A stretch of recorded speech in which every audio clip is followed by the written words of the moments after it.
నమస్తే, welcome to big talk. నేను మురళి. సార్వత్రిక ఎన్నికల వేళ సుప్రీంకోర్టు కీలక తీర్పు వెలువరించింది. గతంలో కేంద్ర ప్రభుత్వం తీసుకొచ్చిన ఎలక్టోరల్ బాండ్ల విధానం రాజ్యాంగ విరుద్ధమంటూ ఆక్షేపించింది. ఏ పార్టీకి ఎవరు ఎంత విరాళాలు ఇస్తున్నారో వెల్లడించకపోవడం సమాచార హక్కు చట్టానికి విరుద్ధమంటూ స్పష్టం చేసింది. అంతేకాదు, ఈ విధానం బ్లాక్ మనీని అరికట్టకపోగా క్విడ్ ప్రోకోకు దారితీస్తోందని విమర్శించింది. 2019 ఏప్రిల్ 12 నుంచి వివిధ పార్టీలకు ఇచ్చిన విరాళాల వివరాలను మార్చి 13వ తేదీలోగా వెబ్సైట్లో ఉంచాలని ఎన్నికల సంఘాన్ని సుప్రీంకోర్టు ఆదేశించింది. సర్వోన్నత న్యాయస్థానం ఇచ్చిన తీర్పు రాజకీయ పార్టీలకు పెద్ద ఎదురుదెబ్బే అంటున్నారు విశ్లేషకులు. ఇంతకాలం ఎవరి నుంచి ఎంత విరాళాలు వచ్చాయో వెల్లడించిన పార్టీలు ఇకపై అన్ని వివరాలు పూసగుచ్చినట్లు వెల్లడించాల్సిందే. అలాగే నల్ల డబ్బును బాండ్ల రూపంలోకి మళ్లించే వారికి కూడా అడ్డుకట్ట పడ్డట్లే అని చెప్తున్నారు. అసలు ఇంతకీ ఎలక్టోరల్ బాండ్లు అంటే ఏమిటి? వీటి ద్వారా ఇంతకాలం పార్టీలు ఎలా ఆదాయాన్ని ఆర్జించాయి? నల్ల డబ్బును ఈ బాండ్ల ద్వారా ఎలా దారి మళ్లించారు? సుప్రీంకోర్టు తీర్పుతో పార్టీలకు ఎలాంటి ఇబ్బంది కలగనుంది? ఇవే అంశాలపై ఇవాల్టి బిగ్ టాక్లో చర్చిద్దాం.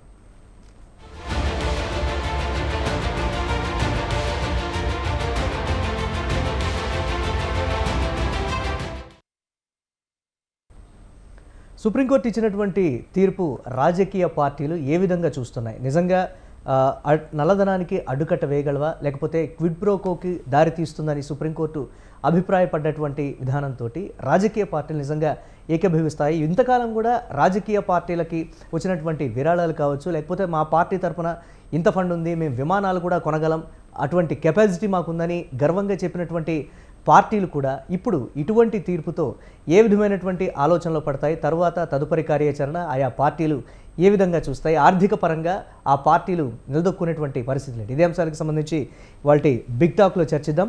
ఇక దీనిపై మనతో డిబేట్లో పార్టిసిపేట్ చేస్తున్నారు గోశాల శ్రీనివాస్ గారు, అడ్వకేట్, అలాగే డాక్టర్ పాపారావు గారు, విశ్లేషకులు, ప్రముఖ విశ్లేషకులు, వారు కూడా లైవ్లో సిద్ధంగా ఉన్నారు. అలాగే శేషు తిరునహరి గారు, అసిస్టెంట్ ప్రొఫెసర్, కాకతీయ యూనివర్సిటీ నుంచి, వారు కూడా లైవ్లో సిద్ధంగా ఉన్నారు. అలాగే స్వాతి గారు, విశ్లేషకురాలు, వీరందరూ కూడా లైవ్లో సిద్ధంగా ఉన్నారు. ముందుగా పాపారావు గారు, నమస్తే అండి. నమస్తే అండి. సో ఆర్థిక పరమైనటువంటి అంశం, సుప్రీంకోర్టు ఇచ్చినటువంటి తీర్పు రాజకీయ పార్టీలు నిజంగా ఏ విధంగా చూస్తాయి? సుప్రీంకోర్టు అభిప్రాయపడ్డట్టుగా రాబోయే రోజుల్లో నల్లధనానికి అడ్డుకట్ట వేయడం కానీ, లేకపోతే పార్టీలకి ఎవరైతే విరాళాలు ఇచ్చారో బిగ్ షాట్స్ కావచ్చు, లేకపోతే బినామీ పేర్లతో ఉన్నటువంటి వారు కావచ్చు, లేకపోతే ఇతరత్ర అన్నీ కూడా చట్టపరంగా బహిర్గతం చేయాల్సిందే అనేటువంటి ఒక విధానం, ఎలా చూడాలి మొత్తాన్ని? నల్ల డబ్బుకు అడ్డుకట్ట వేయడానికి ఎలక్ట్రల్ బాండ్స్ మార్గం కాదు, అలా చెప్పడం సమంజసం కాదనేది సుప్రీంకోర్టు ఉద్దేశం. ఓకే, నల్ల డబ్బుకి అడ్డకట్టు వేయడానికి ఎలక్ట్రల్ బాండ్స్ ఒక పద్ధతి అనేది మామూలుగా ప్రచారంలో చెప్తున్నట్టు మాట, కాబట్టి అది కాదు. నల్ల డబ్బుకు కట్ట వేయడానికి ఇది పనికొచ్చేది కాదు. పైగా యాక్చువల్ గా సుప్రీంకోర్టు తీర్పు తాలూకు సారాంశాన్ని మనం పరిశీలిస్తే నల్ల డబ్బుని స్పెండ్ చేసుకోవడానికి, ఖర్చు పెట్టుకోవడానికి లాభసాటిగా క్విడ్ ప్రోకో కోసం ఖర్చు పెట్టుకోవడానికి ఇది ఒక మంచి మార్గంగా కార్పొరేట్లు వాడుకుంటాయి అనేది మనకు కనపడుతుంది.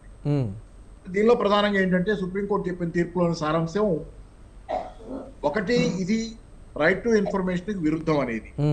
ఎవరు ఒక రాజకీయ పార్టీ తాలూకు కార్యకలాపాలు ఏదైతే ప్రజా జీవితంలో ఉండి ప్రజల జీవితం మీద దాని ప్రభావం ఉంటుందో, దాని పరిపాలన ప్రభావం, ప్రతిపక్షంలో ఉన్న దాని తాలూకు ప్రభావం ఏదైతే ప్రజా జీవితం అంతటి మీద పడుతుందో, అలాంటి రాజకీయ పక్షం తనకు వచ్చే నిధులు ఎక్కడి నుంచి వస్తున్నాయి అనేది రహస్యంగా ఉంచేటట్లయితే ఓవరాల్ గా స్క్యూడ్ ప్రజాస్వామ్యం అనేది డిస్టార్టెడ్ గా ఉంటది, దాని రూపురేఖలు మారిపోతాయి అనేది ఈ రోజు సారాంశంగా. రైట్ టు ఇన్ఫర్మేషన్ అది అగనెస్ట్ అనేది ఒకటి.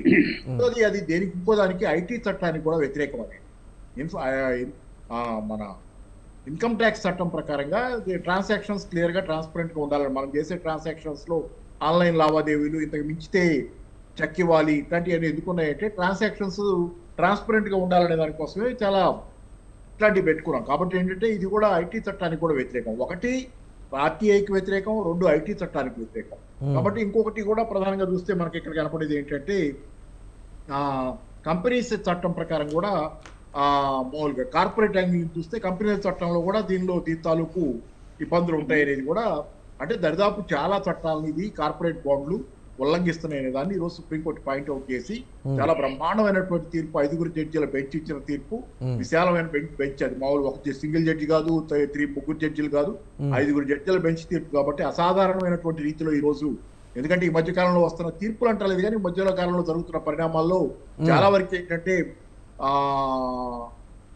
అధికారంలో ఉన్న వాళ్ళకి అనుకూలంగా పోయే ఇది అనేది రాజకీయాల్లో వాతావరణాలు అసలు చోట్ల ఏంటంటే కోర్టుల విషయం నేను అంటలేదు కానీ చాలా చోట్ల జరుగుతుంది ఏంటంటే రాజకీయ వాతావరణం డిస్టార్టెడ్ గా ఉంది, అదంతా జరుగుతుంది.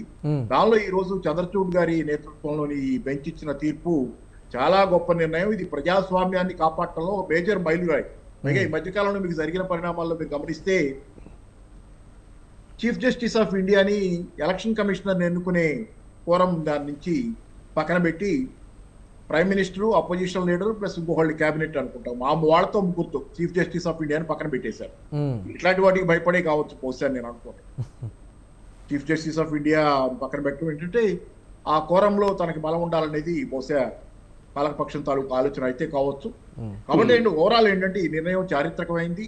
ప్రజాస్వామ్యం ఈరోజు జుడిషియరీ వర్సెస్ గవర్నమెంట్ అంటారా? అలా కూడా చూడొచ్చు. జుడిషియరీ వర్సెస్ గవర్నమెంట్ అలా కూడా చూడొచ్చు. ఎట్లా అవుద్దండి? మీరు న్యాయం చెప్తే కూడా జుడిషియరీ వర్సెస్ గవర్నమెంట్ అంటే గవర్నమెంట్ అంటే ఏంటి? అక్కడ తప్పులు చేస్తే ఏ గవర్నమెంటా ప్రతిపక్షం అని కాదు. ఎందుకు అలా అంటావు? ఎందుకు అసలు ఆ మాట అంటేనే పూర్తిగా తప్పు.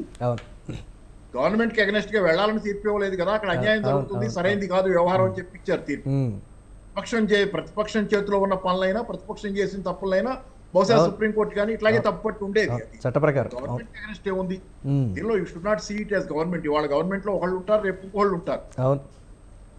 గవర్నమెంట్ కి అగెనెస్ట్ గా చేయాలనేది ఇదేదో ప్రతిపక్షాల ఆందోళన కాదు కదా, ప్రతిపక్షం కాదు కదా సుప్రీంకోర్టు. ఏమి చూద్దాం నిజంగా రాజకీయ పార్టీలు పాపారావు గారు ఈ విధమైన ఎదురుగా త్రాసు అన్ని ప్లస్లు మైనస్ నుంచి బ్యాలెన్స్ చూసుకొని అన్ని సమాన్యాయం చేయటమే దాని పని. సమన్యాయం చేసింది ఈ రోజు. ఎందుకంటే ప్రతిపక్షాలకు కూడా ఈ రోజు ఎలక్ట్రల్ బాండ్స్ రూపంలో వస్తున్న ఫండ్స్ లో ఎంత వచ్చినాయి ఆ లెక్క కూడా కనపడుతుంది కదా. బీజేపీకి ఎంత వస్తున్నాయి, మిగతా పార్టీలకు ఎంత వస్తున్నాయి చూస్తే మిగతా పార్టీలన్నీ అడుగు పొడుగు ఏరుకుంటున్నాయి ఆ ఎలక్ట్రల్ బాండ్స్ లో. ఏంటంటే ఈ పరిస్థితిలో రాజకీయ పార్టీలు డబ్బు ప్రాధాన్యత పెరిగిన తర్వాత పోటీలో రాజకీయ పార్టీలు నిలబడాలంటే ఇది సరైన పరిస్థితి కాదు. కాబట్టి ఏంటంటే రాజకీయాల్లో ఒక లెవెల్ ప్లేయింగ్ ఫీల్డ్, ఒక రకంగా ఇది ఒక చోట కూడా డబ్బుల విషయంలో ఇత్యాది విషయంలో కూడా లెవెల్ ప్లేయింగ్ ఫీల్డ్ అనేది ఒకటి కావాలనేది ఈ రోజు రాజకీయ పక్షాలు చాలా వాటికి చాలా వెల్కమ్ డేషన్. క్రోనీ క్యాపిటలిజానికి కూడా ఇది మేజర్ బ్లో. క్రోనీ క్యాపిటలిజం అంటే ఏదో కార్పొరేట్లు, రాజకీయ నాయకులు, లేకపోతే అధికార రాజకీయ నాయకులు ప్లస్ మన అధికార గణం ముగ్గురు కలిసిపోయి కుమ్మక్కైపోయి ఇష్టానుసారం దేశ సంపదని పంచుకునేది, తమకు కావాల్సిన క్విట్ ప్రోకో అన్నారు కదా, చేసుకుంటా పోయేదాన్ని ఈ రోజు చావు దెబ్బతీసింది ప్రభుత్వం. ఎందుకంటే ఈ సుప్రీంకోర్టు నిర్ణయం, ఎందుకంటే రేపు పొద్దున ఈ 2019 నుంచి జరిగిన లావాదేవీలు ఎవరే బాండ్స్ ఎవరెవరికి ఇచ్చారనేది కూడా మొత్తం బయట పెట్టుకున్నారు ఈసీని, ఎస్పీ. అది బయటకు వస్తే కనుక అది చాలా ఉంటుంది. ఆ తర్వాత ఇంకా మనం చాలా చర్చలు పెట్టుకోవచ్చు దాన్ని. ఎవరెవరికి ఇచ్చారో కనుక బయటకు వస్తే కనుక కావాల్సిన చర్చలు పెట్టుకోవచ్చు. అసలు ప్రజలకు ముందు చాలా ఎడ్యుకేషన్ అసలు ఏం జరుగుతుంది దానికి, ఎవరితో ఎవరికి బాండ్స్ ఉన్నాయి, ఏ పనులు ఎవరికి ఎందుకు అవుతున్నాయని కూడా వస్తే తెలియచ్చు. అసలైనటువంటి వ్యక్తులు, అసలైనటువంటి పార్టీలకి వెనుముకగా నిలిచినటువంటి వ్యక్తులు ఎవరో కూడా బయటకు వచ్చేటువంటి పరిస్థితి ఉంటాయి. మాట్లాడాలి మరి అప్పుడే కదా క్విట్ ప్రోకో అన్నది, బహుశా సుప్రీంకోర్టు క్విట్ ప్రోకో అన్నది కాబట్టి ఆ కథ కూడా తెలిస్తే చాలా కథ వస్తుంది బయటకి రాజకీయాలు ఏం జరుగుతుంది. రైట్, మాట్లాడదాం దీనికి సంబంధించి పాపారావు గారు. ఇంకా గోశాల శ్రీనివాస్ గారు ఉన్నారు, ప్రముఖ అడ్వకేట్, వారితో మాట్లాడదాం. శ్రీనివాస్ గారు నమస్తే అండి. నమస్కారం అండి. ఎలా చూడాలి సుప్రీంకోర్టు ఇచ్చినటువంటి తీరు? రాజకీయ పార్టీలు ఒక్కొక్కటి ఒక్కో విధంగా అంతర్గతంగా చర్చలు జరుపుతున్నటువంటి ప్రస్తుత పరిస్థితి, బాహాటంగా బయటికి చెప్పకపోయినప్పటికీ కూడా ఏ రాజకీయ పార్టీ నుంచి ఏ నాయకుడు కూడా బయటకు వచ్చి మాట్లాడకపోయినప్పటికీ కూడా ఒక అంతర్మదనం అయితే లోపల ఉన్నటువంటి సిచ్యువేషన్. అంటే ఫండింగ్ ఇచ్చిన వాళ్ళు కావచ్చు, లేకపోతే ప్రస్తుతం ట్రాన్సాక్షన్స్ చేస్తున్నటువంటి వాళ్ళు కావచ్చు. ఎలా చూడాలంటారు మొత్తాన్ని? మొత్తం మీరు లీడ్ చేద్దాం అనుకున్నారేమో కానీ నన్ను లీడ్ చేయలేరు, నాకున్న ఆలోచనలు నాకున్నాయి. రైట్, ఇది 2017లో ఈ స్కీమ్ ఇంట్రడ్యూస్ చేసే ముందు ఈ పార్టీ పొలిటికల్ పార్టీ ఫండింగ్ లేదా? ఉంది కదా. పొలిటికల్ పార్టీకి ఫండ్స్ వస్తుంటాయి, ఫండ్స్ ను వాడుకుంటూ ఉంటారు, శాశ్వతమైన ఫండ్స్ వస్తుంటాయి. వాళ్ళందరూ కూడా శాశ్వతంగా particular companies, particular corporate sector, ఏదైతే ఇన్కార్పొరేట్ అంటారు కంపెనీస్ యాక్ట్ ప్రకారం, ఇన్కార్పొరేట్ కంపెనీస్ అన్ని కూడా ఫండ్స్ ఇవ్వడం జరుగుతుంది. ఫండ్స్ ఇవ్వడాన్ని దాన్ని ఏమంటారు, దాన్ని ట్యూన్ చేయడానికి, ఒక ఛానలైజ్ చేయడానికి ఒక సిస్టమ్ ఏమి లేదు. అంతకుముందు ఫండ్స్ ఇవ్వడం జరుగుతుంది, ఫండ్స్ పుచ్చుకుంటున్నాయి అన్ని పార్టీలు. స్వదేశీ సంస్థలు కాకుండా విదేశీ సంస్థలు కూడా ఫండ్స్ ఇస్తాయి, విదేశాల నుంచి కూడా ఫండ్స్ వస్తాయి, అన్ని దేశాల నుంచి కూడా. డెమోక్రటిక్ సిస్టమ్ మీద నమ్మకం లేని నాన్ డెమోక్రటిక్ కంట్రీస్ నుంచి కూడా ఫండ్స్ వస్తాయి. అలాగే పెద్ద పెద్ద ఏదైతే మల్టీనేషనల్ కంపెనీస్ దగ్గర ఉన్న ఫండ్స్ వస్తాయి. కాబట్టి ఫండ్స్ రాకుండా ఉన్నది పరిస్థితి ఏం లేదు. ఏదో 2017లో భారతీయ జనతా పార్టీ వచ్చిన తర్వాత ఈ స్కీమ్ ని ఇంట్రడ్యూస్ చేసిన తర్వాతే రాజకీయ పార్టీలకు ఫండ్స్ అంటూ వస్తున్నాయి. దాంట్లో అధిక సింహభాగం భారతీయ జనతా పార్టీకి వచ్చేసింది. అన్నప్పటికీ ఎప్పుడు కూడా సింహభాగాన్ని ఈ దేశంలో కేంద్రంలో అధికారంలో ఉండి ప్రభుత్వంలో ఉన్న పార్టీలకి అది సింహభాగం రావడం అనేది అలవాటు ఉంది. ఆ ప్రాంతీయ పార్టీలు ఇప్పుడు అన్నిటికన్నా ప్రాంతీయ పార్టీలు అనేది అత్యధికంగా ఫండ్స్ తెచ్చుకున్న పార్టీ ఉన్నాయి. మన తెలుగు ప్రాంతాల్లోనే ఉన్నాయి, తెలుగు రాష్ట్రాల్లోనే ఉన్నాయి అత్యధికంగా. ఎంతవరకు కూడా రూలింగ్ పార్టీలు ఎవరికి రాలన్నంత నిధులు సమకూర్చుకున్న పార్టీలు ఉన్నాయి, లేవనట్లేదు. మార్పు ఏమొచ్చింది 2017లో. ఒక్కసారి మనం ఇదేదో కొత్త బ్రహ్మాండం పేలిపోయింది, బ్రహ్మాండాన్ని సుప్రీంకోర్టు ఒకసారి అలా చెయ్య కాసి అలా ఆపేసింది. కాబట్టి అంతకుముందు ఒక చిన్న మాట సుప్రీంకోర్టు జడ్జిమెంట్ లో కూడా మాట వినపడింది. సరైన అవగాహన అంటే ఇప్పుడు ఆ కేసును విచారణ చేస్తున్నప్పుడు ఆ కేసులో విన్నటువంటి మాటల వల్ల ఇదేదో ప్రస్తుతం ఇప్పటిదాకా ఒక బూచిలా ఉండి ఒక రాక్షసుడు ఉన్నటువంటి ఈ డెవిల్ ఏదో నెత్తి మీద ఉంది, డెవిల్ ను మనం ఇక్కడ సంహరిస్తున్నాం అనుకోవడంలో కొంత వాళ్ళు భ్రమలు పడి ఉంటారు. ఇందాక పాపారావు గారు చెప్తున్నారు, నల్ల డబ్బుకు అడ్డగట్టు వేయడానికి బాండ్స్ ఏమో పనిచేయవు. భారతీయ జనతా పార్టీ కానీ ప్రభుత్వం కానీ ఎక్కడైనా భారతదేశంలో నల్ల డబ్బు చలామణిని అరకట్టడానికి ఎలక్ట్రల్ బాండ్స్ అన్న దాన్ని మేము ప్రవేశపెడుతున్నాం అని అనలేదు. అనుంటే నేను ఫస్ట్ పర్సన్ని అడ్డుకోవడానికి. ఈ భారతదేశంలో నల్ల డబ్బు చలామణికి ఇదేమీ కూడా ఇది జెండా పిలిస్ మాట ఏం కాదు, ఇదేం కాదు. దీనివల్ల నల్ల డబ్బు రాజకీయ పార్టీలకి కంపెనీల దగ్గర నుంచి మిగతా వాళ్ళు ఎక్కడి నుంచి వస్తున్నాయో సోర్సెస్ ఆఫ్ పొలిటికల్ ఫండింగ్ ని మనం దీనికి సోర్సెస్ ఛానలైజ్ చేయడానికి ఈ బాండ్ ని పెట్టాలి. బాండ్స్, ఎలక్ట్రల్ బాండ్స్ అనేది ఇంట్రడ్యూస్ చేయాలని ఓ స్కీమ్ దగ్గర వాళ్ళు పాయింట్స్ పెట్టుకున్నారు. 5 పాయింట్లతో స్కీమ్ ని ఇంట్రడ్యూస్ చేశారు. ఆ స్కీమ్ ని ఇంట్రడ్యూస్ చేయడంలో బ్లాక్ మనీ ఫ్లో అన్నది ఈ దేశంలో 1000 ఛానల్స్ లో ఉంది. ఈ ఎలక్ట్రల్ అంటే ఎలక్షన్ పొలిటికల్ పార్టీ ఇండియాలో డెమోక్రటిక్ సిస్టమ్ లో ఎలక్షన్ కమిషన్ దగ్గర రిజిస్టర్ అయిన రాజకీయ పార్టీలు వాళ్ళు పార్లమెంటరీ ప్రజాస్వామ్యాన్ని కాపాడడానికి పార్లమెంట్ ఎవరైతే ప్రజాప్రతినిధులుగా అభ్యర్థులు వెళ్తారో వాళ్ళకి తర్ఫీదు ఇచ్చి మేము రాజ్యాంగ ప్రకారం మా యొక్క మేనిఫెస్టో, మా సిద్ధాంతం, పార్టీకి ఒక సిద్ధాంతము, ఒక కోడ్, ఒక లైన్ ఆఫ్ థింకింగ్, ఒక స్కూల్ ఆఫ్ థాట్. ఈ స్కూల్ ఆఫ్ థాట్ లో వ్యక్తుల్ని నిర్మాణం చేసి ట్రైనింగ్ ఇచ్చి పార్లమెంట్ కి పంపిస్తున్నాం కాబట్టి మాకు కొంత ఖర్చు అవుతుంది.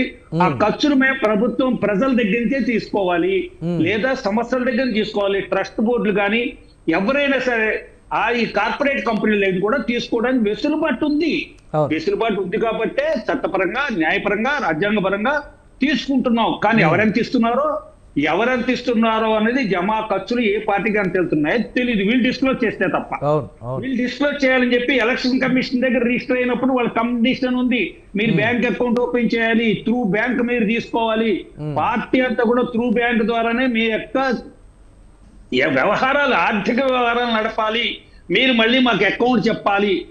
అభ్యర్థి ఎన్నికల్లో నుచ్చినప్పుడే ఎలక్షన్ కమిషన్ చెప్తుంది నీకు ఎంత ఖర్చు అయిందో, నువ్వు లెక్కలన్నీ కూడా నువ్వు బలానా ఇన్ని రోజుల్లో నెగ్గిన ఇన్ని రోజుల్లో నువ్వు డిస్క్లోజ్ చేసి స్టేట్మెంట్ సబ్మిట్ చేయాలి, otherwise you will be disqualified అని చెప్తోంది కదా. అంచేత అభ్యర్థులకి అటు వైట్ ఇటు బ్లాక్ రెండు చేరుతూ ఉంటాయి అభ్యర్థులకి, ఎక్కడ చేరినా ఎలా చేరినా. కాబట్టి ఆ బ్లాక్ అంతా చెక్ చేస్తుందని అలా కంపెనీలు ఎవరైతే పారిశ్రామిక సంస్థలు మాకు డబ్బులు ఇద్దాం అనుకుంటున్నారో రాజకీయ పార్టీలకి ఖచ్చితంగా వాళ్ళు బాండ్సే కొనాలి, బ్యాంక్ దగ్గర బాండ్స్ కొనాలి, వాళ్ళు రిజిస్టర్ పార్టీ కోడ్. శ్రీనివాస్ గారు కంపెనీలకు వినిపిస్తుందండి. ప్లీజ్. ఆ కంపెనీలు కోడ్ చెప్పి కంపెనీలు వాళ్ళ బ్యాంకులోంచి పర్చేజ్ చేయాలి, డిస్క్లోజ్, సప్రెస్ చేయడానికి వీల్లేదు, ఎవ్రీథింగ్ డిస్క్లోజ్ చేయాలి. అక్కడ ఇంకా బ్యాక్ ఉండదండి. త్రూ బ్యాంక్ ట్రాన్సాక్షన్ బ్లాక్ ఎక్కడ ఉంటుందో నాకు తెలియదు. కాబట్టి కంపెనీలు ఒకలా చేయొచ్చు, వాళ్ళ సిస్టర్ కన్సర్న్స్ లేదా వాళ్ళ ట్రస్ట్ వాళ్ళు ఫ్లోట్ చేస్తారు, ఆ ట్రస్ట్ లోకి డబ్బులు పంపిస్తారు, ఆ ట్రస్ట్ లోంచి చందాలు ఇస్తారు. ఏదైనా సరే పార్టీలకు వెళ్ళేప్పుడు మాత్రం వైట్ అయి కూర్చుంటుంది, వైట్ వాళ్ళు జమా ఖర్చుని చెప్పవలసిందే. ఇప్పుడు అర్థమైందండి, భారతదేశంలో నల్ల డబ్బు చలామణిని ఆపడానికి ఈ ఎలక్ట్రల్ బాండ్స్ ని తీసుకొచ్చారా? ఇదే అంశానికి సంబంధించి విశ్లేషకురాలు స్వాతి గారు లైవ్లో సిద్ధంగా ఉన్నారు. స్వాతి గారు నమస్తే అండి. హాయ్ అండి, గుడ్ ఈవినింగ్. జస్ట్ నా వాయిస్ లో అన్న డిస్టర్బెన్స్ ఉంటే ప్లీజ్ డోంట్ మైండ్, ట్రావెల్ చేస్తున్నాను. yes it's clear, it's very clear. ఏం చెప్తారు మీరు సుప్రీంకోర్టు ఇచ్చినటువంటి తీర్పుకి సంబంధించి ప్రస్తుత పరిస్థితుల్లో? యాక్చువల్లీ అంటే నా ఉద్దేశంలో మనం అడగాల్సిన క్వశ్చన్ ఇండియాలో దీనివల్ల చాలా మంది హ్యాపీ ఫీల్ అవ్వచ్చు.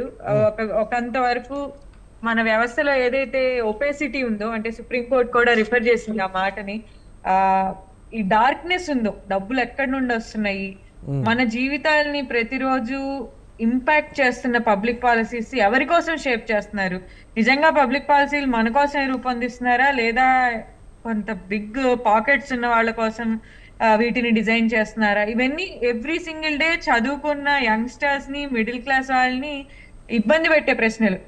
సో చాలా మంది వాళ్ళు హ్యాపీ ఫీల్ అవ్వచ్చు. ఏంటంటే ఒకంత వరకైనా సరే ఈ బిగ్ పాకెట్స్ ని అటాక్ చేసే అవకాశం వచ్చింది, మన సుప్రీంకోర్టు మన వాయిస్ వింది అని ఎంతో మంది చదువుకునే వాళ్ళకి వాళ్ళు హ్యాపీ అనిపిస్తుంది. వాళ్ళలో నేను కూడా ఒక వ్యక్తిని. కానీ ఇంకా మన వ్యవస్థలో జరగాల్సింది చాలా ఉంది కదా అనే ఒక బాధ కూడా ఉంది. అంటే మనం ఆలోచించాల్సింది ఏంటంటే కేవలం 16,000 కోట్ల రూపాయలు మాత్రమే ఎలక్టోరల్ బాండ్స్ ద్వారా 2018 నుండి వచ్చినట్టు రికార్డ్ అయి ఉన్నాయి. కానీ మనం నిజంగా ఆలోచిస్తే మన దేశంలో ఎలక్షన్స్ రన్ చేయడానికి 16,000 కోట్లు ఒక మూలకు కూడా వస్తాయా అంటే మనం చాలా ఆనెస్ట్ గా అడగాల్సిన ప్రశ్న. ఒక 2 స్టేట్ ఎలక్షన్ క్యాంపెయిన్స్ రన్ చేయడానికి సరిపోతాయి ఆ డబ్బులు? క్యాజువల్ గా మాట్లాడుతున్నారు, అనఫీషియల్లీ మీకు తెలియంది కాదు. ఇప్పుడు ఒక ఎమ్మెల్యే క్యాండిడేట్ అంటే ఎంత అంటే 30, 40, 50 అంటారు. 30, 40, 50 ఏంటి అంటే అసలు ఆ డబ్బులకి అసలు ఏమన్నా లిమిట్ ఉందా? ఎంపీ అంటే 150 అంటారు. 150 ఏంటి అంటే అసలు ఎవ్రీ సింగిల్ డే మన ఎలక్టోరల్ సిస్టమ్ ఎంత కాస్ట్లీ అయిపోతుంది, ఒక మీనింగ్ఫుల్ కాంట్రిబ్యూషన్ పాలిటిక్స్ లో చేయడానికి ఎంత డిఫికల్ట్ అవుతుంది, మనీ మన పాలిటిక్స్ ని ఎంతగా నిర్దేశిస్తోంది అన్నది మన అందరికి తెలిసిన విషయమే. సో మనం ఒక 16,000 కోట్లని బయట పెట్టాము అని చెప్పి హ్యాపీ ఫీల్ అవుదామా, లేక లక్షల కోట్లలో మన ఎలక్షన్లు రన్ అవుతున్నాయి, లక్షల కోట్ల మన జీవితాన్ని ఎవ్రీ సింగిల్ డే నిర్దేశిస్తున్నాయి, దాన్ని మనందరం చాలా హ్యాపీగా ప్రశ్నించకుండా సైలెంట్ గా ఉన్నామని చెప్పి బాధపడదామా అని కూడా ఆలోచించాల్సింది. ఇది మొదటి ప్రశ్న. అండ్ రెండో విషయం ఏంటంటే మనం గమనించాల్సింది, ప్రజలు కూడా ఒక పాయింట్ తర్వాత ఓకే అయిపోయారు డబ్బుల విషయంలో. అంటే నేను గత 2-3 ఏళ్లుగా పొలిటికల్ పార్టీస్ కి కన్సల్ట్ చేస్తున్నాను, పార్టీస్ తో వర్క్ చేస్తున్నాను కాబట్టి నేను చాలా క్లోజ్ గా గమనిస్తోంది ఏంటంటే ఈ పార్టీ దగ్గర డబ్బులు తీసుకుంటాం, ఆ పార్టీ దగ్గర డబ్బులు తీసుకుంటాం, ఎవరికి వేయాలో లాస్ట్ మినిట్ డిసైడ్ చేస్తామని పీపుల్ ఓకే అయిపోయారు. నెక్స్ట్ మన దగ్గర తీసుకుంటారు, వాళ్ళ దగ్గర తీసుకుంటారు. మీరు పొలిటికల్ పార్టీస్ కి దగ్గరగా, స్వాతి గారు మీరు పొలిటికల్ పార్టీస్ కి దగ్గరగా ఉన్నారని చెప్తున్నారు. పొలిటికల్ పార్టీస్ లో అసలు దీని మీద ఎటువంటి డిస్కషన్ జరుగుతుందంటే డెఫినెట్ గా ఒక ఇంపాక్ట్ అయితే ఉంటుంది, అది ఫైనాన్షియల్ ఇంపాక్టా పొలిటికల్ ఇంపాక్టా పక్కన పెడితే ఒక ఇంపాక్ట్ అయితే ఉంటుందని ఏమన్నా చర్చ జరుగుతుంది అసలు? అంటే ఇప్పుడు పార్టీస్ సైడ్ ఏంటంటే అండి, ట్రాన్స్పరెంట్ ఫండింగ్ ఉండటం ఏ పొలిటికల్ పార్టీకైనా ఇష్టమే. అంటే ఇప్పుడు ఫర్ ఎగ్జాంపుల్ నేను ఒక పొలిటికల్ లీడర్ని, నాకెంత డబ్బులు వస్తున్నాయి, నా అపోనెంట్ కి ఎంత డబ్బులు వస్తున్నాయి అనేది తెలుసుకోవాలని ప్రతి పొలిటికల్ లీడర్ కి ఒక కుతూహలం ఉంటుంది. అమెరికా లాంటి దేశాల్లో ఇది చాలా ఓపెన్ గా కూడా బయట పెడతారు. డెమోక్రాట్స్ కి ఇంత ఫండింగ్ ఉంది, రిపబ్లికన్స్ కి ఇంత ఫండింగ్ ఉంది, దాని వల్ల ప్రజలు డెమోక్రాట్స్ ఓట్లేయాలనుకుంటున్నారా, రిపబ్లికన్స్ ఓట్లేయాలనుకుంటున్నారా అనే పబ్లిక్ పల్స్ కూడా తెలుసుకునే అవకాశం ఉంటుంది అమెరికాలో. ఇండియాలో ఏంటంటే ఇదంతా కార్పెట్ కింద జరుగుతూ ఉంటుంది కాబట్టి ఆ ఓపెన్నెస్ ఉండదు. సో ఓపెన్ గా ఇలా తెలియటం అనేది ఏ పొలిటికల్ లీడర్ అయినా ఇష్టపడతారు ఖచ్చితంగా. కానీ ఇండియాలో ఆ యాటిట్యూడ్ లేదు. ఎందుకంటే దీనికి 2 రీజన్స్ ఉన్నాయి. ఒకటి, ఇందాక సార్ వాళ్ళు అన్నట్టు ఇండియాలో ఉన్నది క్రోనీ క్యాపిటలిజం. అంటే ఇప్పుడు మీకు నేను డబ్బులు ఇచ్చాను కాబట్టి నేను పవర్ లోకి వస్తే నీకు మేలు చేస్తాను, నేను పవర్ లో రాకపోతే నిన్ను తొక్కి కూర్చోబెడతాను. అవతల వాడు ఆ రివెంజ్ పాలిటిక్స్, ఆ revenge kind of public policy ఇండియాలో ఉన్నంత కాలం ఓపెన్ గా రావాలని కార్పొరేట్ ఇష్టపడరు.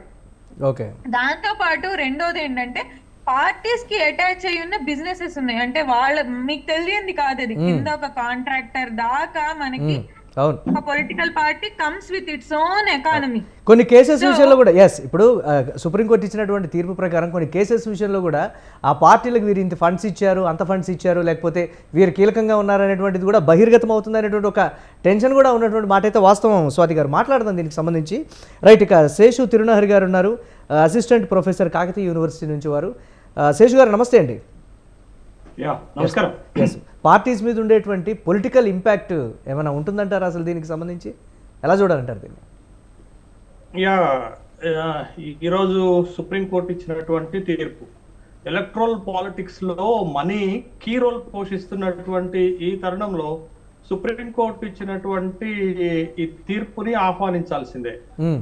ఇటీవల ఇంకొక ఇదే రకమైనటువంటి తీర్పుకి వచ్చింది. గుజరాత్ అల్లర్లలో గుజరాత్ ప్రభుత్వం ఇచ్చినటువంటి రెమిషన్ ని రద్దు చేస్తూ విడుదల చేసినటువంటి 11 మందిని మళ్ళీ జైల్లో పెట్టండి అనేటటువంటి తీర్పు ఇదే సిజేఐ గారు డివై చంద్రచూడ్ గారు ఇచ్చినటువంటిది. అంటే ఆ తీర్పు గుజరాత్ విషయంలో ఇచ్చిన తీర్పులో కానీ ఇవాళ ఎలక్ట్రల్ బాండ్స్ విషయంలో ఇచ్చినటువంటి తీర్పుతోటి ఇక్కడ ఏంటంటే వ్యవస్థల పైన కొద్ది మందికైనా నమ్మకం పెరిగేటటువంటి అవకాశం మనకి కనపడుతుంది. ఇక ఇవాళ ఇచ్చినటువంటి తీర్పులో ఉన్నటువంటి కీలకమైనటువంటి అంశాలు ఏంటి అంటే దేశంలో ఉన్నటువంటి రాజకీయ పార్టీలు అంటే అన్ని కూడా కాదు, ఎవరైతే లోక్సభ అసెంబ్లీ ఎన్నికలలో 1% ఓట్లు సాధించినటువంటి వాళ్ళకే ఇది వర్తిస్తుంది. ఏంటి అని అంటే ఎలక్ట్రల్ బాండ్స్ ద్వారా విరాళాలను సేకరించుకునేటటువంటి పద్ధతి 2015 నుండి భారత ప్రభుత్వం తీసుకొచ్చినటువంటి విధానం. అయితే ఈ విధానాన్ని రద్దు చేస్తూ ఇవాళ సుప్రీంకోర్టు తీర్పిస్తున్నటువంటి క్రమంలో వాళ్ళు చేసినటువంటి వ్యాఖ్యలు, వాళ్ళు ఇచ్చినటువంటి ముఖ్యమైన అంశాలు తీర్పులో ఏంటి అని అంటే ఇది రాజ్యాంగ విరుద్ధమైంది, అన్కాన్స్టిట్యూషనల్ అని ఒకటి చెప్పారు. రెండోది ప్రాథమిక హక్కుల ఉల్లంఘన జరుగుతుంది అనేటటువంటి విషయం చెప్పారు. మూడోది ప్రజలకి ఏ పార్టీకి ఎవరు ఎంత విరాళం ఇచ్చారో తెలుసుకునేటటువంటి ఒక ప్రాథమికమైనటువంటి హక్కు ఉంది అనే విషయాన్ని చెప్తూ ఇంకొక 4వ అంశం కీలకంగా ఏం చెప్పారు అంటే ఈ విధానం అమల్లోకి వచ్చిన తర్వాత ప్రభుత్వానికి ఈ బాండ్ల ద్వారా విరాళాలు ఇస్తున్నటువంటి వాళ్ళకి అంటే కార్పొరేట్ శక్తులకు మధ్య క్విడ్ ప్రోకో జరుగుతుంది అనేటటువంటి ఒక అంశము ఇవాళ సుప్రీంకోర్టు తన తీర్పులో చాలా స్పష్టంగా చెప్పింది. ఇవి 4 కీలకమైనటువంటి అంశాలు ఆ తీర్పులో. ఇప్పుడు నేనేమంటున్నానంటే ఇక్కడ ఎవరు ఎంత విరాళం ఏ పార్టీకి ఇచ్చారు తెలవాలి. రెండోది ఏ పార్టీ ఎవరి నుండి ఎంత విరాళం తీసుకుంది అనేటటువంటి విషయాలు చాలా స్పష్టంగా తెలవాల్సినటువంటి అవసరం ఉంది. ఇవాళ ఇప్పుడు ఈ విధానం అమల్లోకి వచ్చిన తర్వాత ఇవాళ ఈ కేసు వేసింది ఎవరండి? అసోసియేషన్ ఆఫ్ డెమోక్రటిక్ రిఫార్మ్స్ వాళ్ళు సుప్రీంకోర్టులో ఈ కేసు వేశారు. కేసు వేస్తున్న సందర్భంలో వాళ్ళు చెప్పిన మాట ఏంటి అంటే 2021-22 కాలానికి ఆ ఆర్థిక సంవత్సరానికి ఒక్క భారతీయ జనతా పార్టీకి ఈ విధానం వల్ల 5127 కోట్ల రూపాయల విరాళాలు వచ్చాయి. ఈ ఒక్క పార్టీకి మిగతా దేశంలో ఉన్న అన్ని పార్టీలకు కలిపి 1783 కోట్ల విరాళం వచ్చింది అని అంటే రమారమి 2000 కోట్ల విరాళం వచ్చింది. ఒక భారతీయ జనతా పార్టీకి 5000 కోట్ల విరాళం వస్తే మిగతా దేశంలో ఉన్న అన్ని పార్టీలకు కలిపి 2000 కోట్ల విరాళం వచ్చింది. అంటే దీని అర్థం ఏంటది? ఎవరు ఈ పార్టీలకు ఎంత విరాళం ఇచ్చారు అంటే కార్పొరేట్ శక్తుల నుండే పెద్ద ఎత్తున ఈ విరాళాలు వచ్చాయనేటటువంటి విషయాన్ని గమనించాలి. ఎవరికి వచ్చాయంటే ఎవరైతే రూలింగ్ లో ఉన్నారో రూలింగ్ చేస్తున్నటువంటి పార్టీకే ఎక్కువ విరాళాలు వచ్చాయనేటటువంటి విషయాన్ని ఇక్కడ మనం గమనించాలా. ఇంకొక విషయం చెప్తాను.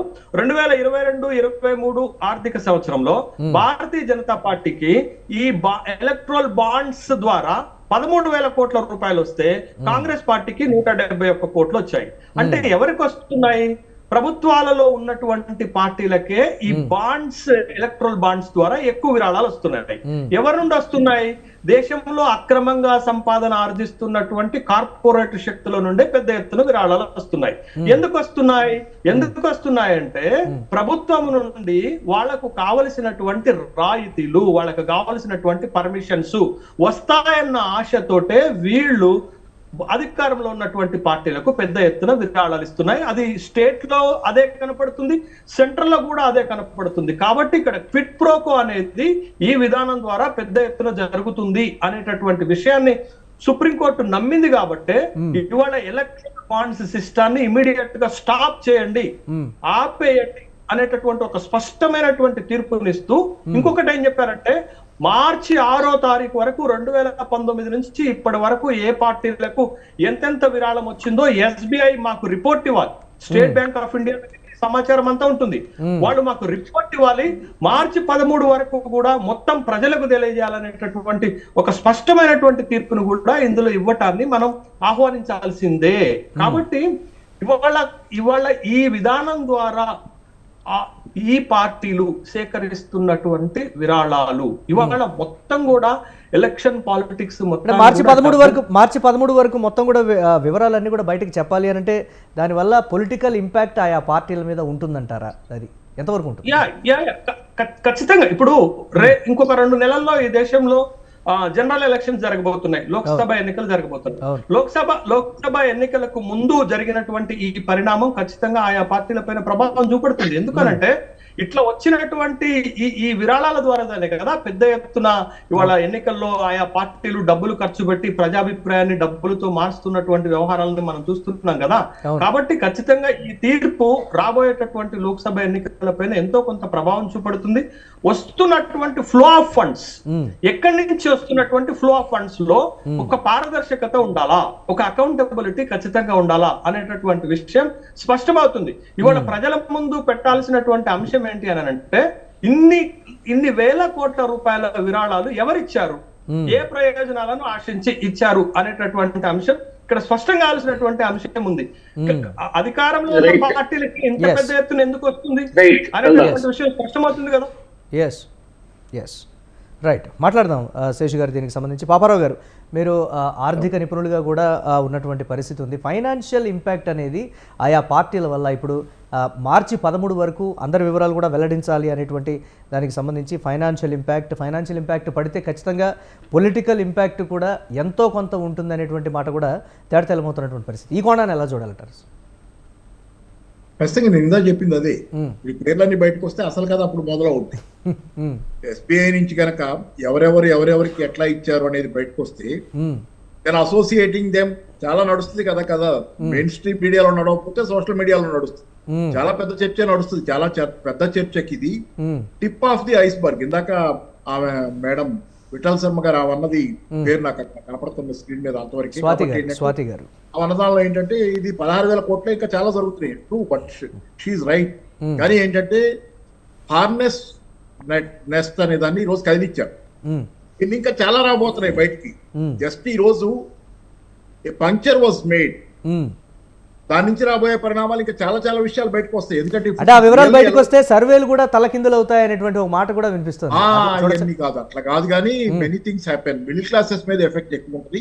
పూర్ పీపుల్ మీద దీని తాలూకు ఎఫెక్ట్ డైరెక్ట్ గా పడేది ఉండదు. కానీ పెద్ద ఎక్కువగా వాళ్ళకి ఎవరికి పార్ట్స్ ఇస్తున్నారు ఇంత దాకా వాళ్ళ జీవితాలు చర్చలకు పోయే అవకాశం లేదు. కాబట్టి మిడిల్ క్లాసెస్ ఏదైతే ఉన్నారో దేశంలో ఎడ్యుకేటెడ్ మిడిల్ క్లాసెస్ మీద పెద్ద చర్చకు వస్తుంది. ఇది తప్పకుండా చర్చ అవుతుంది.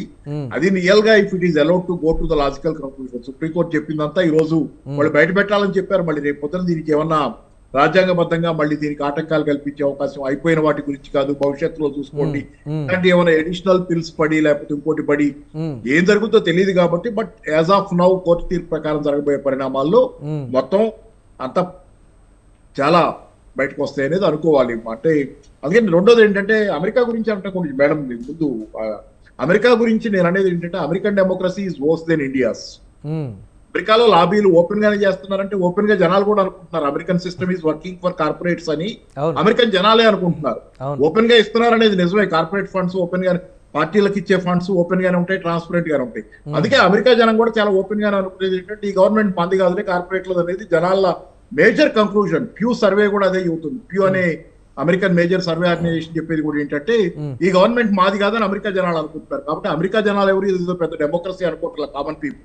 అందుకే ఆక్యుపై వాల్ స్ట్రీట్ మూవ్మెంట్ వచ్చింది. 99:1 అనే స్లోగన్ వచ్చింది అగైనెస్ట్ ది 1% వాల్ స్ట్రీట్ అని. సో అది మనకి మోడల్ కాదు. రెండోది ఏంటంటే ఇక్కడ నేను అనేది బ్లాక్ మనీ బయటకు వచ్చిందా లేదా అనేది సైడ్ కామెంట్. అది సుప్రీంకోర్టు కామెంట్ లో అది బ్లాక్ మనీ గురించి అంత ఎంఫసిస్ పెట్టి దాని గురించే మాట్లాడుతా పోతే అది బయటకు వస్తుందా రాదా చర్చ చేస్తే ఇదంతా మొత్తం డైవర్ట్ అవుతుంది సుప్రీంకోర్టు తీర్పు తాలూకు ఇంపార్టెన్స్. కాబట్టి ఏంటంటే బ్లాక్ మనీ బయటికి రావటం కాదు ఇక్కడ మీకు.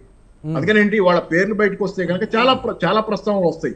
అందుకని ఏంటంటే బ్లాక్ మనీ ప్రస్తావనకి దాన్ని పరిమితం చేయటం ఆ సైడ్ కామెంట్ ఏదైతే అది ఉందో అది పట్టుకొని మిగతా అంతా దాంతో చేయటం అనేది కుదరదు. క్విక్ ప్రోకో అనేది ఉంది దీనిలో, ఆర్టీఐ చట్టం ఉల్లంఘన, కంపెనీ తాలూకు ఉల్లంఘన, అలాగే ఐటీ చట్టం అభ్యస్గా కనపడేదే కదా. ఐటీ ప్రకారం మనల్ని ఆన్లైన్ లావాదేవీలు ఎందుకు చేయమంటున్నారు? చెక్ ఇందాక నేను చెప్పినట్టు చెక్కులు ఎందుకు ఇవ్వాల్సిందే? బియాండ్ లిమిట్ అయితే చెక్ ఎందుకు ఇవ్వాలి? బ్యాంక్ లో మనం ఏదైనా డిపాజిట్ చేసినా ఏదైనా చేస్తే ఇట్లాంటి 50,000 దాటితే పాన్ నెంబరు ఇవన్నీ ఎందుకు ఉన్నాయి? ఇన్ ఆర్డర్ టు నో ఎవరేం చేస్తున్నారు, ఐటీ దృష్టిలో ఉండాలనేది. అవన్నీ లేకుండా మరి ఇట్లా ఐటీ చట్టం కూడా ఇన్కమ్ ట్యాక్స్ చట్టం ఉల్లంఘన కూడా. అందుకని ఏంటంటే చాలా చట్టాలను ఉల్లంఘిస్తా ఇది ఒక రకమైనటువంటి అండర్ ది కార్పెట్ నడుస్తున్న, అండర్ ది డెస్క్ నడుస్తున్న వ్యవహారంగా ఉంది కాబట్టి ఇది సందేహాస్పదమైంది. దీన్ని ఖచ్చితంగా ఫైట్ ఇట్ అవుట్. చాలా సంతోషకరమైన విషయం. మిగతా బయట ఎవరు చేసినా ఏం చేసినా ఏ వాయిసెస్ అయినా చాలా పరిమితమైనటువంటి ఇంపాక్ట్ మాత్రమే ఉంటుంది. ఒక్కటే ఇంపాక్ట్ చూపించింది ఏంటంటే రైతు ఉద్యమం ఆ రోజు విత్డ్రా చేసుకోవాల్సి ఆగండి సార్ ప్లీజ్. 3 ఫార్ములాస్ రైతు ఉద్యమం సబ్జెక్ట్ కానప్పుడు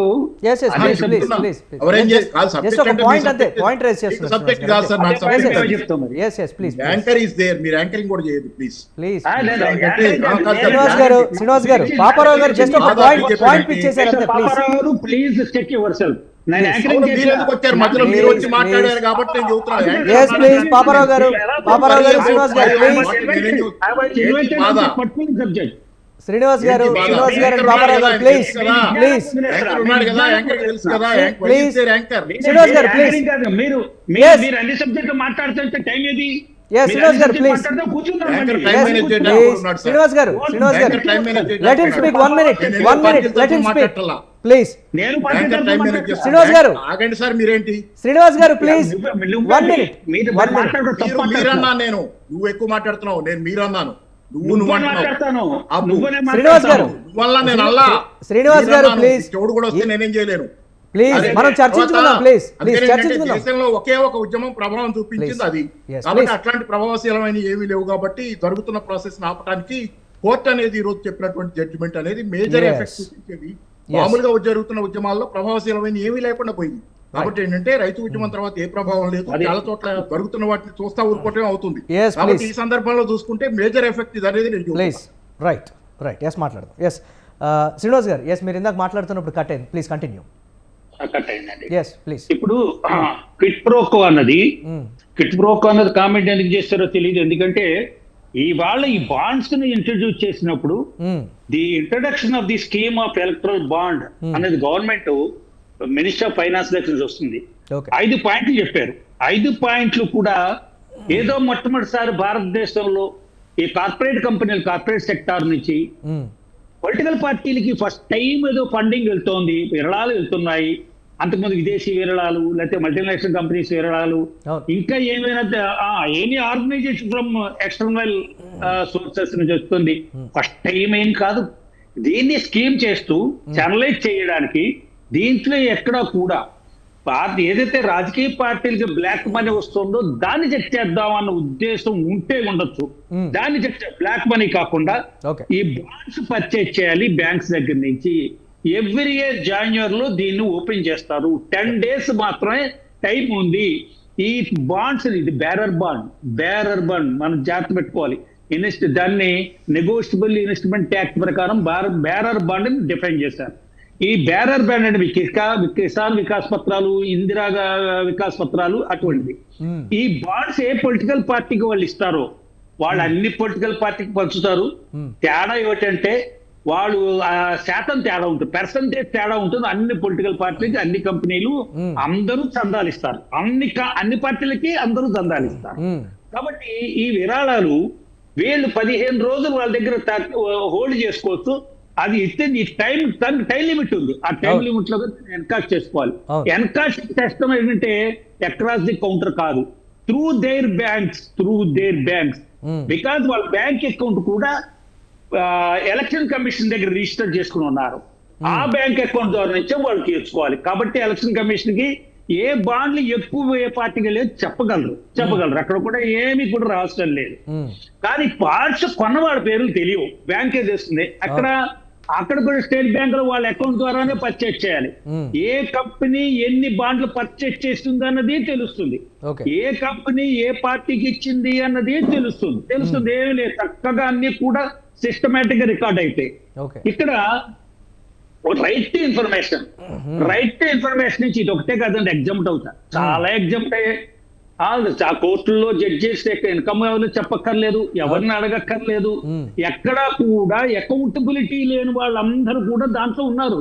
ఈవేళ రాజకీయ పార్టీలే కాదు, నేను ఏ రాజకీయ పార్టీని సమర్థించట్లా. ఈ ఎలక్ట్రల్ బాండ్స్ కేవలం దాన్నే ఛాలెంజ్ చేశారు, ఎలక్ట్రల్ బాండ్స్ మాత్రమే ఛాలెంజ్ చేశారు. ఎలక్ట్రల్ బాండ్స్ ని మాత్రమే వీళ్ళు సస్పెండ్ చేశారు. సస్పెండ్ చేసి ఆపేయండి, ఇంకా మీరు ఇష్యూ చేయకండి. ఇప్పుడు ఏం ఇష్యూ చేయట్లే, జనవరి నెలలోనే ఇష్యూ చేశారు, మళ్ళీ జనవరి వచ్చే వరకు ఎవరు ఇష్యూ చేయరు. ఆ టైం ఎక్స్టెండ్ చేయలేదు, 30 days ఎక్స్టెండ్ చేయొచ్చు, చేయలేదు కూడా. ఇప్పుడు ఎవరంటే ఆపేసేయండి.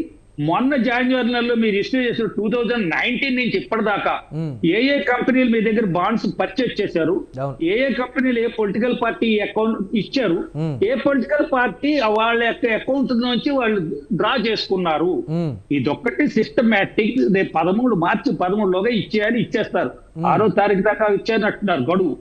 రైట్, నేననేది ఇది పెద్దది. దీని వల్ల ఎంతవరకు అకౌంట్స్ బ్యాంక్ పొలిటికల్ పార్టీకి అందుతున్న విరాళాలు ఆగిపోవాలని ఎక్కడ కూడా హైకోర్టు తన ఉత్తర్వులు చెప్పలే.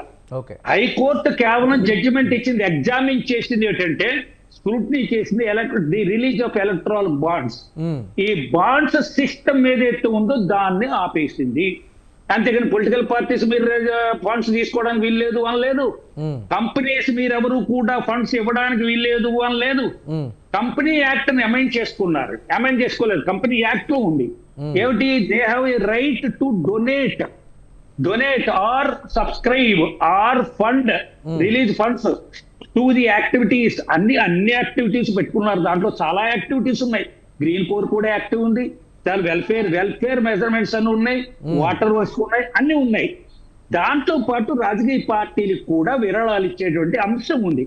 వాళ్ళు ఏ పార్టీలకు విరాళాలు ఇవ్వచ్చు అని రాసుకున్నప్పుడు కంపెనీ యాక్ట్ లో దాన్ని అమెండ్ చేయలేదు, దాన్ని ఎవరు ఛాలెంజ్ చేయలేదు. అది ప్రస్తావనకు వచ్చిందంటే దాన్ని ఎవ్వరు కంపెనీ యాక్ట్ లో ఉన్న ప్రొవిజన్ ఏదైతే ఉందో విరాళాలు ఇచ్చే ప్రొవిజను దాన్ని ఎవరు ఛాలెంజ్ చేయలేదు. సెపరేట్ రిట్ కింద కానీ సెపరేట్ అప్పీల్ కింద కానీ ఏది చేయలేదు.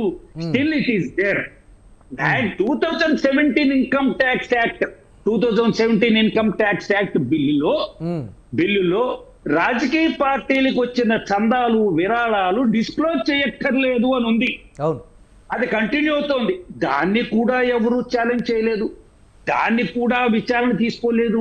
అసలు ఛాలెంజ్ చేయకపోతే విచారణ తీసుకునే అవకాశమే లేదు. కామెంట్లు రాయడం వేరు, కానీ దాన్ని స్తంభింపజేశారా? 2017 ఫైనాన్స్ బిల్లులో ఎటువంటి ఏర్పాట్లు చేపట్టాయో ఆ ఏర్పాట్లు స్తంభింపజేస్తున్నాం అని కోర్టు ఎక్కడ అనలేదు, సుప్రీంకోర్టు. అదే కంపెనీస్ యాక్ట్ లో కూడా కంపెనీలకి వారు విరాళాలు ఇచ్చేటువంటి స్వేచ్ఛ కల్పిస్తున్న కంపెనీస్ యాక్ట్ ప్రొవిజన్ కూడా ఛాలెంజ్ చేయలేదు, దాన్ని ఆపేయలేదు. ఇంకా ఇప్పటికి వచ్చినట్టయితే ఈ బాండ్స్ మాత్రం ఆగిపోయాయి. బాండ్స్ అన్నది ఏదైతే ఒక మంత్రదండం కాదు. ఈ పొలిటికల్ పార్టీలకు వచ్చే చందాలని స్కీమ్ లైన్ చేయాలని చెప్పి స్కీమ్ తయారు చేసి ఇచ్చారు. అబ్బాయి దీన్ని ఛాలెంజ్ చేశారు. రైట్, పూర్వ పద్ధతి అమల్లోకి వచ్చేస్తుంది. అంతవరకు ఈ బాండ్స్ ని ఎప్పుడైతే ప్రవేశపెట్టారో, ఈ బాండ్స్ ని ఎప్పుడైతే రద్దు చేసేసారో పూర్వ పరిస్థితి అమల్లోకి వస్తుంది. ఎక్కడ కూడా రాజకీయ పార్టీలకి ఎవ్వరూ చందాలు ఇవ్వడానికి వీల్లేదన్న దాని మీద కోర్టు తీర్పు ఇవ్వలేదు, దాని విచారణ చేయలేదు. వచ్చేద్దామండి ఇంక మరి రెండో విషయం వద్దాం. ఐటీ ఇన్కమ్ ట్యాక్స్ అన్నది కంపెనీల ప్రొవిజన్ ఏముంది? After corporate expenditure the tax pay. Corporate expenditure అంటే ఏంటి? కార్పొరేట్ ఎక్స్పెండిచర్ అన్న అంశాలు దేనికి వస్తాయి? మన హైదరాబాద్ లో ఒక కేసు జరిగింది, ఏపీ హైకోర్టులో జరిగింది, నేను అక్కడ ఉన్నాను, అది విన్నాను కూడా. ఒక ఇన్కమ్ ట్యాక్స్ రైడింగ్ లో వాళ్ళు కొన్ని పుస్తకాలు దొరికాయి. పుస్తకాల్లో ఎంపీలు, ఎమ్మెల్యేలు, చీఫ్ ఇంజనీర్లు, వాళ్ళు వీళ్ళు అందరి పేర్లు ఉన్నాయి. వాళ్ళకి ఎంత ఇచ్చాం అని రాసుకున్న పుస్తకం పట్టుకున్నారు. ఇన్కమ్ ట్యాక్స్ యొక్క లక్ష్యం ఏంటి? ప్రాసిక్యూట్ చేయలేదు. మీరు లంచాలు ఇచ్చారని ప్రాసిక్యూట్ చేయలేదు. Because prevention of corruption act కింద యాక్ట్ చేసేటటువంటి అధికారం జ్యూరిడిక్షన్ ఇన్కమ్ ట్యాక్స్ యాక్ట్ కి లేదు, ఇన్కమ్ ఆఫీసర్స్ లేదు. వాళ్ళు ఏమన్నారు? మీరు ఇంత ఎక్స్పెండిచర్ పెట్టారు, ఎక్స్పెండిచర్ పెట్టారు, దీన్ని ఎక్కడా మీరు చూపించలేదు కాబట్టి ఇది ఆదాయాల్లో భాగమే, మీరు ఆదాయాన్ని సప్రెస్ చేశారు కాబట్టి మీరు ఆదాయాన్ని suppress non disclosure of the material fact కింద మీకు పెనాల్టీ ఇంపోజ్ చేస్తున్నాం నోటీస్ ఇచ్చారు, హైకోర్టు దాకా వచ్చారు. హైకోర్టులో ఏమన్నారు వాళ్ళు, it is our corporate expenditure, it is exempted from the income అన్నారు. కరెక్టే, మీరు ఎందుకు చూపించలేదు అన్నారు. కాబట్టి మీరు రసీదులు తీసుకురండి వాళ్ళ దగ్గర నుంచి, మీరు ఎవరైతే లంచాలు ఇచ్చారో రసీదులు తీసుకురండి, మేము ఎగ్జామిన్ చేస్తా ఉన్నారు హైకోర్టు వరకు. ఆ కోర్టులో నేను ఉన్నాను, విన్నాను. ఇంకా రెండోది ఎలక్షన్ కమిషన్ నేను చెప్తాను. గోశాల శ్రీనివాస్ గారు ప్లీజ్ 1 minute లో మీరు కంక్లూడ్ చేయాలి ప్లీజ్ దయచేసి.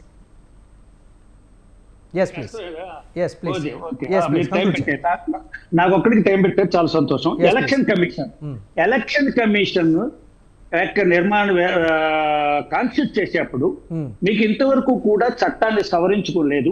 మీరు ఎలక్షన్ కమిషన్ అన్నది ఎలా ఉండాలన్నది మీ దగ్గర చట్టపరమైనటువంటి నిబంధనలు కానీ నియమావళి కానీ ఆదేశంగా ఉండేటువంటి ఒక రూల్ సిస్టమ్ లేదు.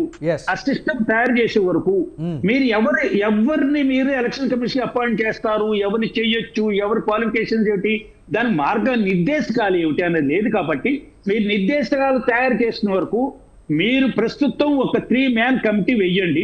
దాంట్లో అపోజిషన్ పార్టీ లీడర్ ఉంటారు, ప్రైమ్ మినిస్టర్ ఉంటాడు, రూలింగ్ పార్టీ హెడ్ అంటే హౌస్ లీడర్, దాంతో పాటు సుప్రీంకోర్టు జడ్జి చీఫ్ జస్టిస్ కూడా ఉంటారు. ఇది 3-man కమిటీ అని ఆ జడ్జిమెంట్లు ఇచ్చారు. ఆ జడ్జిమెంట్ ప్రకారం మీరు బలానా తారీఖులోగా మీరైతే మొడాలిటీస్ ఈ మొడాలిటీస్ ఫ్రేమ్వర్క్ చేసేసుకోండి. ఏ అందర్ ఈలోగా మీన్ వై ఈ కమిటీ ఏదైతే ఉంటుందో స్క్రూటినీ కమిటీ, అపాయింట్మెంట్ కమిటీ, లేకపోతే సెర్చ్ కమిటీ, ఈ సెర్చ్ కమిటీలో చీఫ్ జస్టిస్ ఆఫ్ ఇండియా ఉంటారు, అపోజిషన్ పార్టీ లీడర్ ఉంటాడు, ప్రైమ్ మినిస్టర్ ఉంటాడు. 3-man కమిటీ అన్నారు. అయిపోయిన తర్వాత మొడాలిటీస్ ఫ్రేమ్వర్క్ చేసేసుకున్న తర్వాత మొడాలిటీస్ ఇప్పుడు prime minister, opposition party leader, third men ఉంటారు కదా, 3 ఉండాలి. 3 ఉండాలి కాబట్టి cabinet minister, law minister join చేసుకున్నారు. ఖచ్చితంగా chief justice of India for ever 3-man కమిటీలో ఉండాలని జడ్జిమెంట్ ఎక్కడ చెప్పలేదు. అటువంటి జడ్జిమెంట్ చెప్పే అధికారం చీఫ్ జస్టిస్ లేదు. Chief justice is an employee, is not employee means ప్రభుత్వంలో పనిచేసే ఉద్యోగి, appointed by president of India, కాబట్టి అన్ని చోట్ల ఆయన ఎక్కడ ఉంటాడు. పోనీ సుప్రీంకోర్టులో జడ్జెస్ నియామకంలో మీ కొలిజియం తప్ప ది జ్యుడిషియల్ సర్వీస్ కమిషన్ అన్నది యాక్ట్ తీసుకొస్తే దాన్ని చింపబడేశారు. రైట్, కాబట్టి అది చెప్పాను. ఇంకా పంజాబ్ రైతుల ఉద్యమం ఈ ఉద్యమం దేనికి చేస్తున్నారు ఇప్పుడు శ్రీనివాస్ గారు మాట్లాడదాం దానికి సంబంధించి. మళ్ళీ మరొక రౌండ్లో మళ్ళీ మాట్లాడదాం దీనికి సంబంధించి. స్వాతి గారు ఫైనల్గా ఒక ఇంపార్టెంట్ విషయం అయితే మీరు చెప్పడం జరిగింది. అమెరికాలో నిజంగా ఇది కార్పొరేట్ పార్టీ, ఇది మనకి అవసరం లేదు అనేటువంటి మాట. మార్చి 13 తర్వాత ఇప్పుడు ఏదైతే కార్పొరేట్ సంస్థలు పార్టీలకు విరాళాలు ఇస్తున్నాయనేటువంటి అనుమానాలు ఏవైతే ఉన్నాయో అది నిజమో కాదో పక్కన పెడితే, మార్చి 13 తర్వాత ఒకవేళ అటువంటిదే వస్తే ప్రజల్లో అటువంటి ఒక డ్రాస్టిక్ చేంజ్గానే ఏమైనా వచ్చేటువంటి ఛాన్సెస్ ఉన్నాయంటారా, మీ పర్సెప్షన్? ఇందాక పాపారావు గారు కరెక్ట్ పాయింట్ చెప్పారు. మన పబ్లిక్ ని ఇది ఎఫెక్ట్ చేసే అంత డిబేట్ ఏం కాదండి.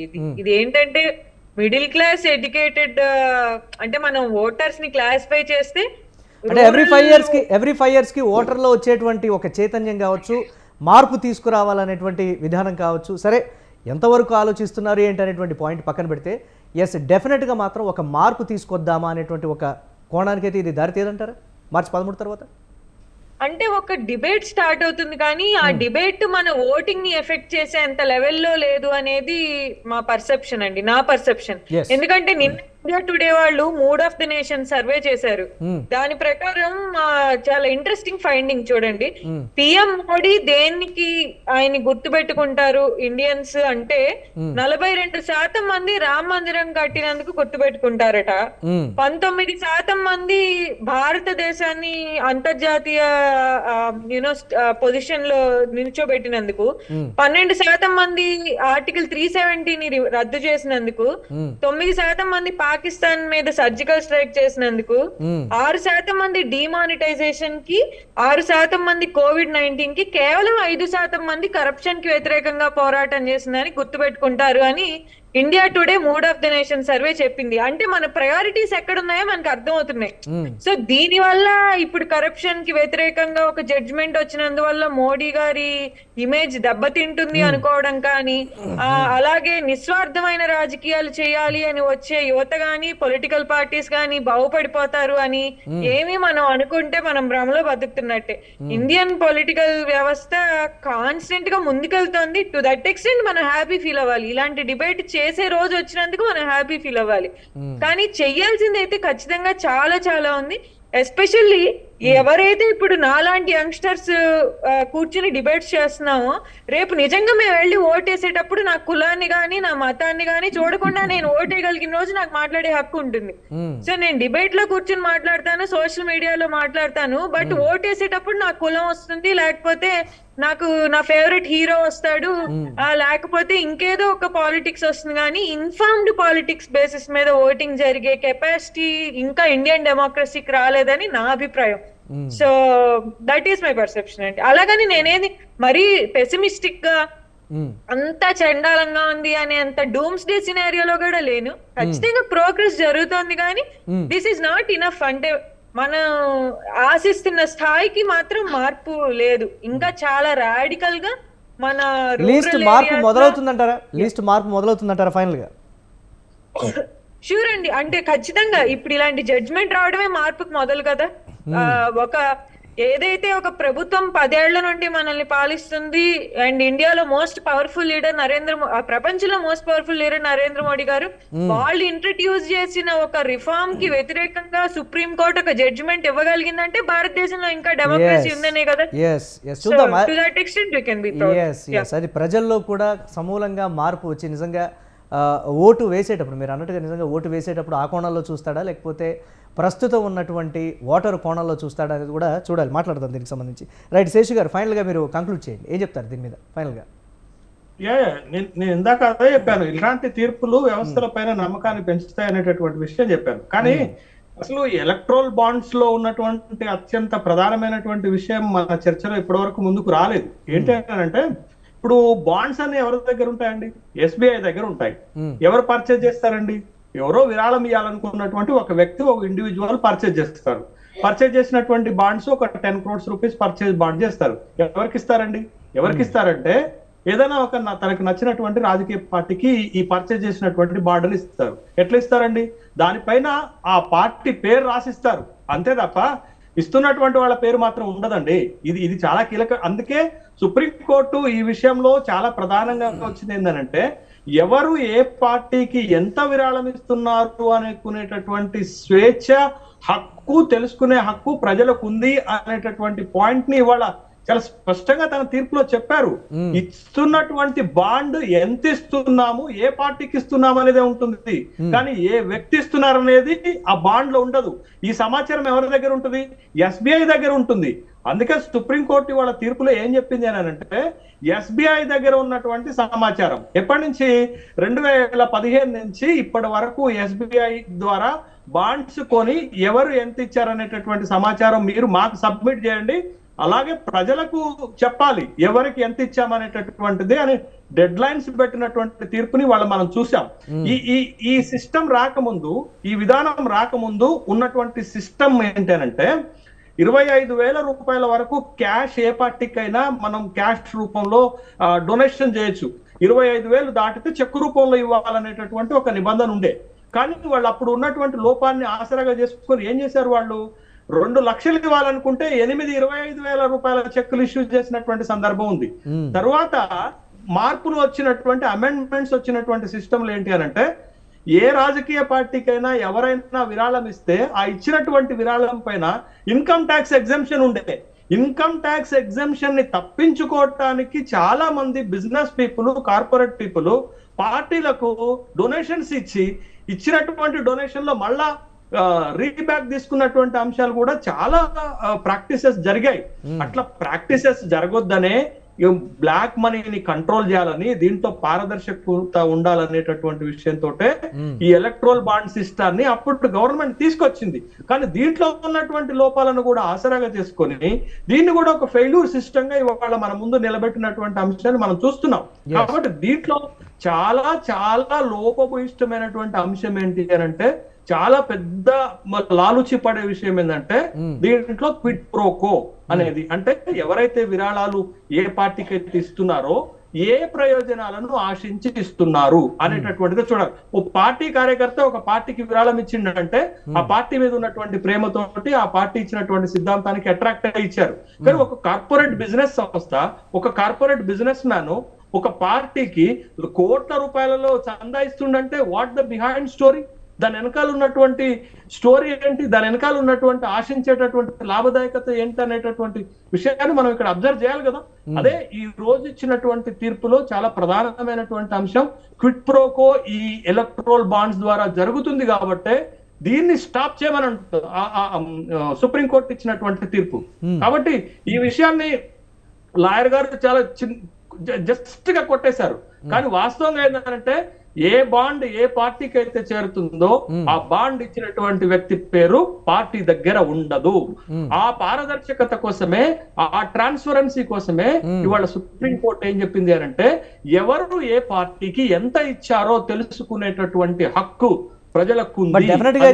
డెఫినెట్గా అయితే శేష్ గారు ఆ డీటెయిల్స్ అయితే మార్చి 13 తర్వాత అయితే కంప్లీట్గా ప్రతి ఒక్కరికి కూడా తెలిసేటువంటి పరిస్థితులు అయితే ఉంటాయి. మాట్లాడదాం దీనికి సంబంధించి. పాపారావు గారు, ఫైనల్గా ఒక పొలిటికల్గా మాట్లాడుకుంటే దీనికి సంబంధించి మార్చి 13 తర్వాత, అంటే ఇప్పటి వరకు ఉన్నటువంటి మాటలు కావచ్చు, లేకపోతే సుప్రీంకోర్టు ఇచ్చినటువంటి తీర్పు, ఈ సంగతి పక్కన పెడితే ఏ పార్టీ అయితే ఎక్కువ ఫండ్స్ కార్పొరేట్ నుంచి, ఒకవేళ కార్పొరేట్స్ నుంచి స్వీకరించిందో ఇతర పక్షానికి ఒక అస్త్రంగా అయితే దొరుకుద్ది. ఖచ్చితంగా ప్రజల్లోకి బలంగా తీసుకువెళ్ళేటువంటి పరిస్థితులు అయితే ఉంటాయి. ఎంతో కొంత, అనుకున్నంత కాకపోయినా ఎంతో కొంత అయినా సరే మార్పు అయితే మొదలయ్యేటువంటి అవకాశాలు ఉంటాయి. ప్రతిపక్షమా లేకపోతే పాలకపక్షం, ఇవన్నీ పక్కన పెడితే ఏ విధంగా ఉంటుందంటారు ఇది? ఎస్, మ్యూట్లో ఉన్నారు, అన్మ్యూట్ చేయండి ప్లీజ్. దాకా ఆమె స్వాతి, ఆమె వయసులో చాలా చిన్నమైనా చాలా బ్రహ్మాండంగా చెప్పారు.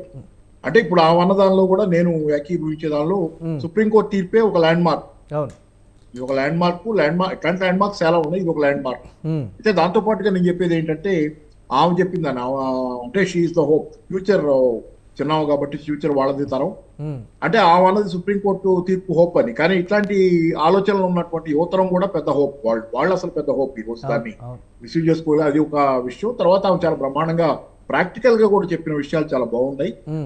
కులాలు మతాలు వీటికి అతీతంగా రాజకీయాలు నడవాలనేది సరే. తర్వాత రెండోది ఏంటంటే, ఇక్కడ బయటకు వస్తాయా రాజకీయ పార్టీలు, ఎవరెవరు ఏ కార్పొరేట్ల వాళ్ళు ఎవరు రాజకీయ వీళ్ళకి డబ్బులు ఇచ్చారు, ఏ పార్టీకి డబ్బులు ఇచ్చారు అనేది బయటకు వస్తా అంటే తొందరపడకూడదు మనం ఇప్పుడే. ఎందుకంటే కోర్టు అయితే జడ్జిమెంట్ ఇచ్చింది, స్టేట్ బ్యాంక్ కి ఎలక్షన్ కమిషన్ కి చెప్పింది.